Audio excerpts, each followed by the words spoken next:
Argentina y tenemos en comunicación a Hugo Koifman, que es CEO de la desarrolladora Branson. Hugo, buenas tardes. ¿Qué tal? Un gusto, ¿cómo andás? Un gusto, gracias por estar con nosotros. Hablemos de invertir en Pozo. ¿Es un negocio hoy por hoy?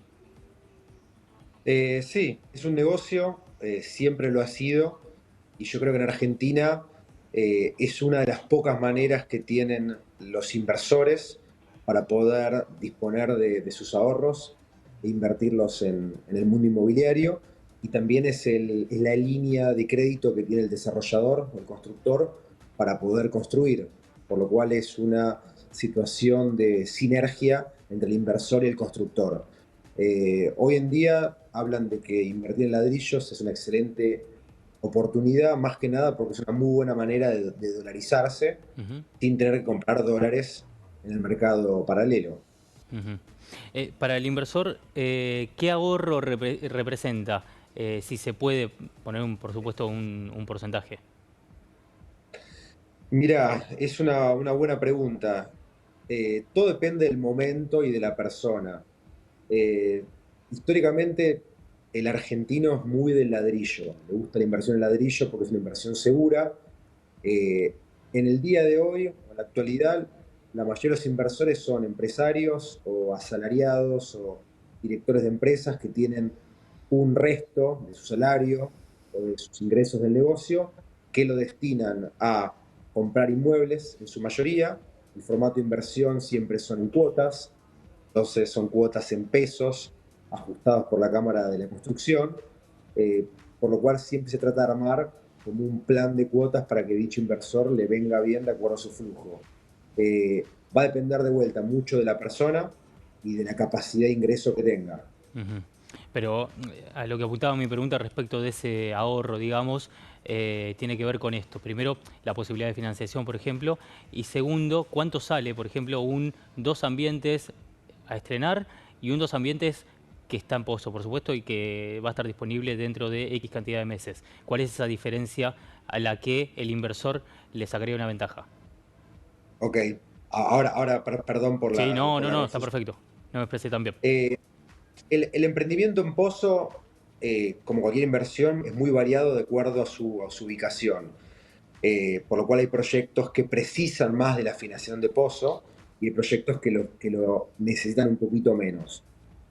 Hay varias instancias de inversión, pero cuando uno habla de Pozo, que le permite al constructor o comprar el terreno o que le permite empezar a hacer las primeras obras, ahí encontrará una buena diferencia versus entrar a comprar ya cuando la obra está arrancada o cuando la obra está terminada.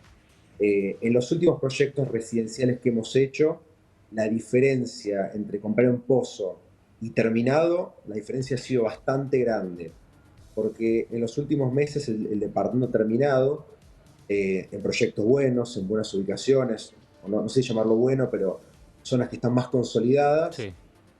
ha habido muchos compradores dispuestos a pagar precios realmente interesantes. Entonces, quien ha invertido en Pozo ha tenido un resultado positivo, la verdad que muy bueno, superando la rentabilidad de otro tipo de activos menos tradicionales como ser activos financieros, salvo los últimos meses que los activos financieros Claro. en pesos han tenido un buen recorrido. Ujú. Hugo, ¿cómo es ese financiamiento teniendo en cuenta lo que ocurre con el dólar? Por ejemplo, lo que pasó esta semana mismo con el dólar o lo que pasó hace 2 meses con el dólar. ¿Cómo es ese financiamiento? ¿Cuán confiable es y cuán seguro es, ¿no?, apostar a una inversión en Pozo financiada, por supuesto? Como cualquier inversión, creo que lo más importante es ver con quién uno invierte, hacer un estudio, un due diligence, como se dice, de la empresa desarrolladora, constructora que va a llevar a cabo el emprendimiento. Una vez que ese estudio fue satisfactorio y uno se siente cómodo con que se encuentra al otro lado con una empresa seria, con experiencia, obviamente que hará la documentación, los contratos, le van a dar cierta seguridad al comprador. Hay dos modalidades de compra, básicamente, uno es mediante un boleto de compraventa, cuando es una sociedad, y en el caso de un fideicomiso, es la adhesión a un fideicomiso. En ambas metodologías, Uno lo que busca es ir pagando la cuota uno va viendo un avance de obra, y ahí va ganando seguridad. Seguridad absoluta, eso no existe y estrictamente va a depender de vuelta de quién sea el receptor de esos fondos. Ujú. Hugo, nos metemos en lo que ocurre con las oficinas. ¿Se invierte en oficinas todavía? Y al mismo tiempo te consulto, a partir del abandono de diferentes oficinas por cuestiones obvias, post pandemia y la empleabilidad remota y demás, ¿qué pasa con esas construcciones? ¿Hay nuevos desarrollos en ese sentido? ¿Hay otro tipo de comercialización con las oficinas y reestructuraciones internas? ¿Qué ocurre en ese mercado? Bueno, nosotros terminamos el año pasado un proyecto bastante grande en la zona de tribunales, se llama Lex Tower, es una torre de 30 pisos, así que del tema oficinas estamos un poquito empapados. Eh, la verdad que hay un día, a ver, hay un antes y después con el mundo de las oficinas, no tanto por la pandemia en sí, sino por las conductas de hoy en día de las empresas. Hoy las empresas sí han vuelto a la oficina, pero han vuelto diferente, han vuelto de una manera más híbrida, donde buscan espacios que tengan un confort diferente al que tenían antes. Más que nada quieren que sus empleados estén cómodos y contentos en su lugar de trabajo.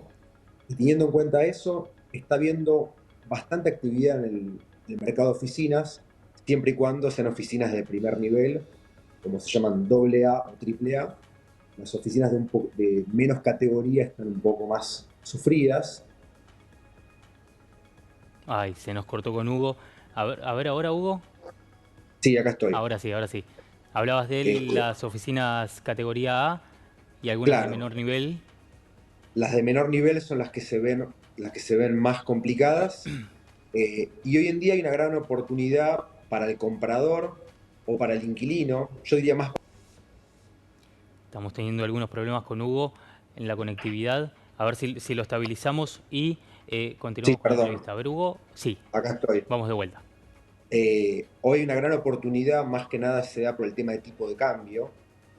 Eh, el mundo corporativo, tanto oficinas como retail, como industrial, se maneja en dólares a tipo de cambio oficial, que sabemos que es aprox la mitad del tipo de cambio real. Sí.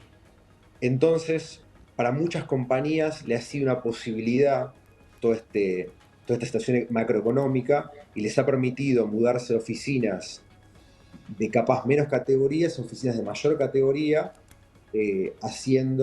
bloqueando, si se quiere, un contrato de 3 5 años, 10 Ujú. años, y mudándose a edificios de mucha, mucha categoría. Eh, También ha pasado que, te quería comentar una cosita sí, más, sí, sí. al haber un excedente de pesos en el mercado, uno lo ve en el consumo en la calle, ese excedente de pesos también lo tienen las compañías grandes, bancos, empresas de seguro, empresas de consumo masivo. Este tipo de empresas se ha volcado a comprar inmuebles corporativos y se han visto transacciones importantes en lo que respecta a este sector. Bien. Eh, Hugo, ¿qué es una oficina categoría A? ¿Con qué cuenta? ¿Qué amenities? ¿Cuántos espacios? Pensando en que por ahí, eh, ya yendo a cuestiones generacionales tal vez, una oficina un tanto más vieja en cuestiones edilicias, tiene división de boxes y no demasiado más, y las oficinas más nuevas tienen espacios comunes, tienen otros amenities, una cocina un poco más espaciosa, diferentes cuestiones. Pero, ¿cuál es ese distintivo que la convierte en categoría A? Y hoy en día, a ver, lo que se busca primero, obviamente, es la ubicación. La ubicación es importante que cuente con lo que es medios de comunicación cómodos para para el personal de la empresa, sea medio público como sea acceso a la ciudad y demás. Después los edificios se buscan que tengan comodidades y lo que hoy en día hay una certificación muy común, que es la certificación LEED. Ujú. Pues esto habla que es un edificio eficiente. Eficiente es que tenga grandes ventanales, que tenga buena iluminación, eh, que, sea, que los ascensores sean de categoría, que tengan, eh, que todo lo que esté relacionado a la infraestructura sea tecnología avanzada y no de tecnología hace un par de años. Claro, Después, en cuanto a la confección del espacio de trabajo, hoy las empresas buscan más espacios de trabajo colaborativos. Eso lo que implica es menos oficinas cerradas y más espacios donde la gente puede interactuar. Entonces, en este mundo híbrido que tenemos, hay gente que sigue trabajando desde su casa, pero viene varias veces a la semana a interactuar con sus compañeros. Y en estos espacios le permiten hacer planificación y poder conversar acerca de dónde va la compañía y cuáles son los objetivos que tienen, que se hace un poco más difícil hacerlo de manera remota. Después se perfecto. buscan que las oficinas tengan espacios comunes de esparcimiento, sea gimnasio, sea el espacio para madres lactantes, clases de yoga, espacio de guardado de bicicletas, sala de reuniones, auditorios. Hay un montón de variables que hoy en día hacen que el espacio de trabajo sea mucho más interesante para el empleado, Claro, para, para ir, que como era en el pasado. perfecto.